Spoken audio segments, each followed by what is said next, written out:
राजस्थान में paper leak के सरगना के पिता को 20 करोड़ का टेंडर जारी किया गया।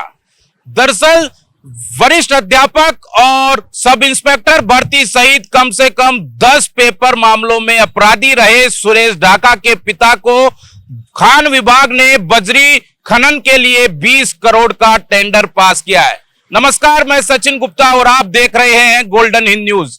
दरअसल खान विभाग द्वारा सुरेश ढाका के पिता को ब्यावर के अंदर बजरी खनन के लिए 20 करोड़ का ठेका दिया गया, जबकि उसका बेटा सुरेश ढाका जो कि पेपर लीक का मास्टरमाइंड है, वरिष्ठ अध्यापक सहित एसआई भर्ती और भी कई 10 भर्तियों में पेपर लीक का अपराधी सुरेश ढाका को पिता को यह टेंडर जारी किया गया है, जिसके बाद में राजनीति गर्मा चुकी है। इस पूरे मामले में आपको बताते हैं कि ब्यावर के अंदर सुरेश के पिता को यह टेंडर 1.5 साल पहले यह जारी किया गया और अभी बीते 2 महीने से उस पर खनन का काम चालू हो गया है। बजरी का बहुत बड़ा स्टॉक वहां पर अवेलेबल है, जिसके बाद से ग्रामीणों को जब पता चला कि खनन लीज चालू हो चुकी है, उसके बाद से आसपास के करीब 10 गांव के लोगों ने इसका कड़ा विरोध किया कि ये बंद होनी चाहिए।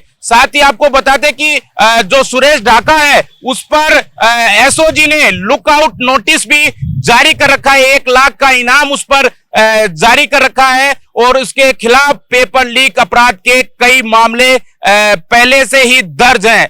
तो एक अपराधी जो कि पेपर लीक का सबसे मोस्ट वांटेड है, उसके पिता को खनन विभाग द्वारा इतनी बड़ी रकम का टेंडर ठेका जारी करने के बाद राजस्थान की सियासत गर्मा चुकी है। इस पर विपक्ष तीखे तरीके से हमलावर है कि आखिर जो लोग दोषी हैं उनके घर वालों को ये इतना बड़ा टेंडर क्यों दिया जा रहा है।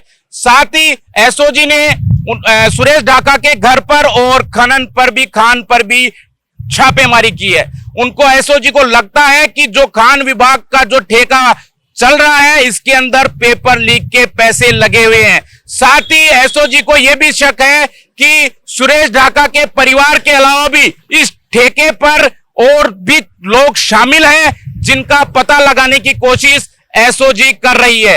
पर्दे के पीछे यानी एसओजी को बिल्कुल आशंका है कि और भी बड़े बड़े लोग इस ठेके के अंदर शामिल है। एसओजी लगातार जांच पड़ताल कर रही है कि इसके पीछे और कौन कौन दोषियों का नाम इसमें आता है। क्या पेपर लीक का पैसा इस बजरी टेंडर के अंदर लगा हुआ है या नहीं, ये तो एसओजी की जांच में आने वाले दिनों में ही साफ हो पाएगा। तो ये जो सुरेश ढाका है ये सांचौर जिले का रहने वाला है। एक सामान्य परिवार से सुरेश ढाका आता है, लेकिन जो यूनिवर्सिटी में इनके दोस्त लोग जो साथ पढ़ते थे उनका कहना है कि जब हम यूनिवर्सिटी में पढ़ने जाते थे तो ढाका के पास बस का किराया तक नहीं रहता था, यानी कि वो बिल्कुल एक सामान्य परिवार से रहता था। उसके बाद में ढाका के मामा का पुणे महाराष्ट्र में बिजनेस है, जहां पर ढाका ने ट्रेडिंग का काम चालू किया। उसके बाद में ढाका ने मुंबई में रहते हुए हवाले का कारोबार करते हुए विदेशों से जो पैसा आता था उनको कन्वर्ट करने का काम चालू किया।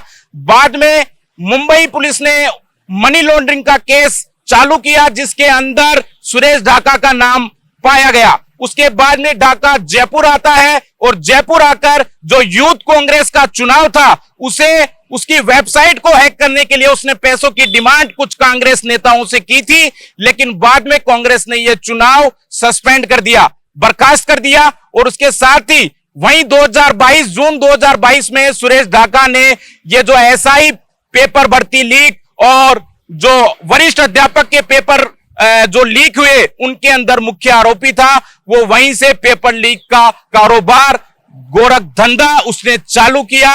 अब देखना होगा कि आगे आने वाले दिनों में क्या इस बजरी खनन ठेका जो सुरेश ढाका के पिता को खनन विभाग द्वारा जारी किया गया है, इसमें और कौन बड़े बड़े लोग शामिल हैं, वो क्या निकल कर आते हैं, ये तो आने वाले वक्त में ही पता चलेगा। इसकी पूरी जांच एसओजी और ईडी प्रवर्तन निदेशालय इसकी जांच कर रही है और बिल्कुल क्या इसके अंदर सामने आता है ये तो देखने वाली बात होगी। और इस खबर पर जुड़ी हर अपडेट के लिए आप बने रहे हमारे साथ गोल्डन हिंद न्यूज पर।